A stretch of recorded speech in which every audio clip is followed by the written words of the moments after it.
my name is Isabella Aurora, author of The Teenager's Guide to Surviving a Fairy Tale, which is a young adult fantasy comedy featuring 9 quirky characters, one of which who owns a service dog inspired by my own service dog named Kodak. Service dog Prince in the book is Aurora's loving companion and quirky friend, much like my service dog here. Kodak, come. Come.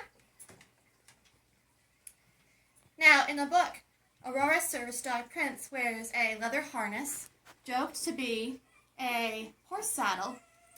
And the reason why it's joked to be a horse saddle is because it is a large leather harness, usually used for mobility, balance assistance, sometimes used for guide dogs.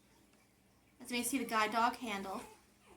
I have had many people ask me if he's rideable and if he's a horse because of this harness. Come here. Kodak, come here. He thinks he's working, so there's a table here, and he thinks he has to lay underneath it. As you can see, he's under the chair. Come here.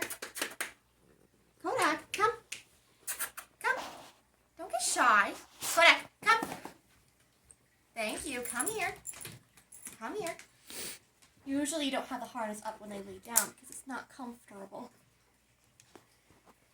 Now, a service dog is a dog that only has access to public places such as restaurants, shopping, airplanes, buses, Uber, anything like that, if it is paired with someone with a disability, which must affect one or more major life activity, and it's task trained to mitigate that disability.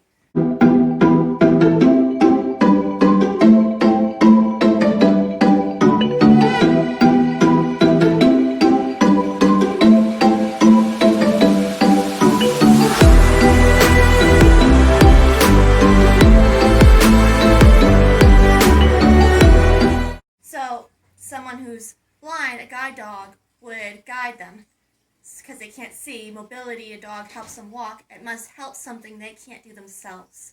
Someone with PTSD, the dog is trained to help calm someone because they can't calm themselves down.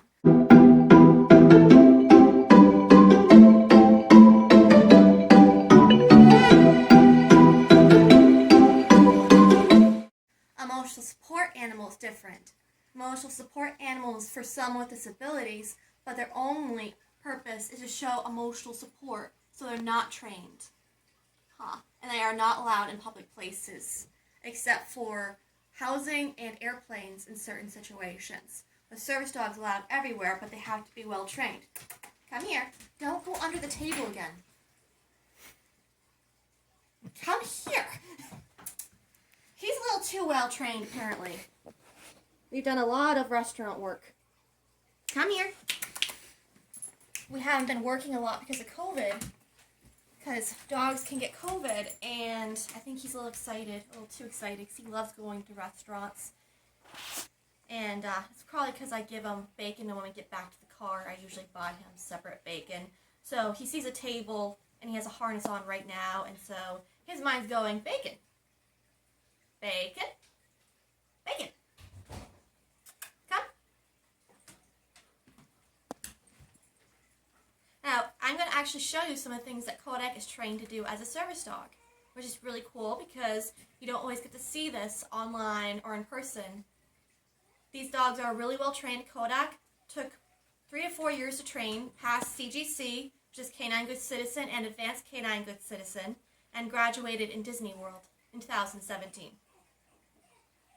And yes, he did go on the Disney World rides, not the roller coasters.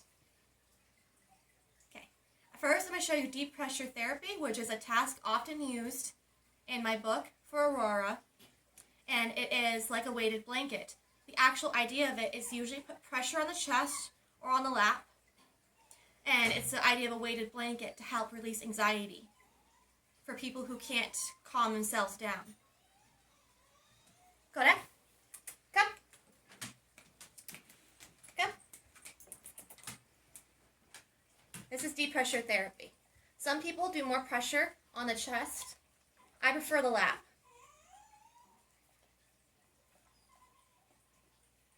So if you see a dog doing this and it's a service dog in a restaurant, it does not mean it's fake. because legally a service dog, even in a restaurant, can do deep pressure therapy like this because it's a task they're trained to do. Now, as you notice, even though there's cookies right on the table, he's not trying to touch them. He went through a lot of training, and he's not allowed to put his nose on a restaurant table at all. In fact, he's not even fed at restaurants ever. So he learned that if he's good, he gets food afterwards. Good boy. Son, release. Come on. Aw, thank you. It's like, but you're anxious. I know you still need help. Good dog.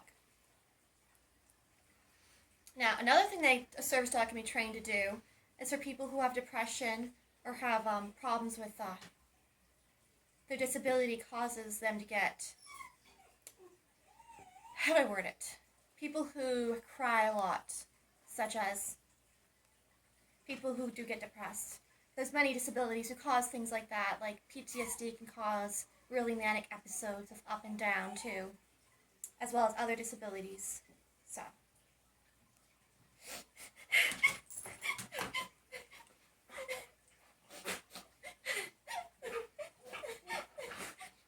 Good boy. Oh. So he can help with crying as well. Now you may have seen in my earlier video that I featured Kodak 2 about him. It was a joke, actually, about my writing process and him nudging my arm. He's actually trained to nudge my arm when I sigh. I noticed that when I sigh, it's usually because I'm thinking negative thoughts. So he was trained by me to interfere when I sigh. And it's quite hilarious.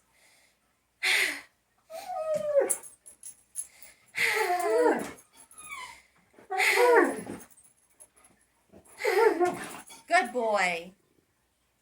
Stop thinking negative thoughts, huh? No negativity. Be positive.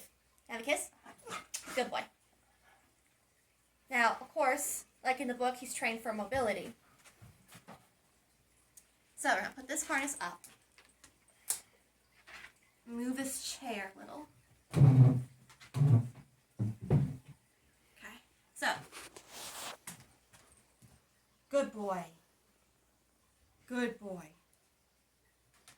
If I wobble, he's taught to come catch me. Come here, back here. Sit. Okay, hold on. Go down.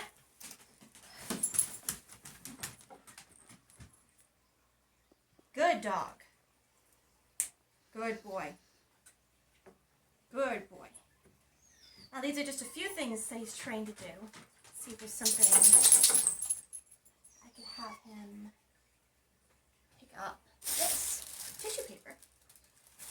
He's also trained to pick up items. Oops! Kodak! Good boy! Oops! Kodak! Good boy!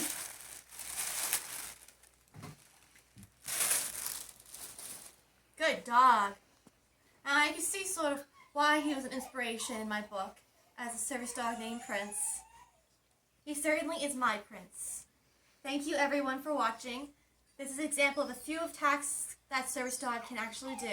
Now, please do not fake your service dogs. They actually have been known to kill and attack real service dogs. I myself have dealt with a lot of fake service dogs, and it's not very fun. It's also a felony in most states. Being disabled is not fun, and service dogs take a lot of training to make sure that they're safe in public, not just for the public, but also for themselves. Because service dogs are exposed to many things, such as buses, traffic, amusement park rides, horse carriages, all kinds of things, including running children, and most dogs can't handle what service dog can handle. So, for the safety of your dog and yourself, please do not bring your dog places. My dog's also trained not to touch groceries in grocery stores, and it takes a lot of work to get a dog to this point. Huh, baby? He's been training since 8 weeks old.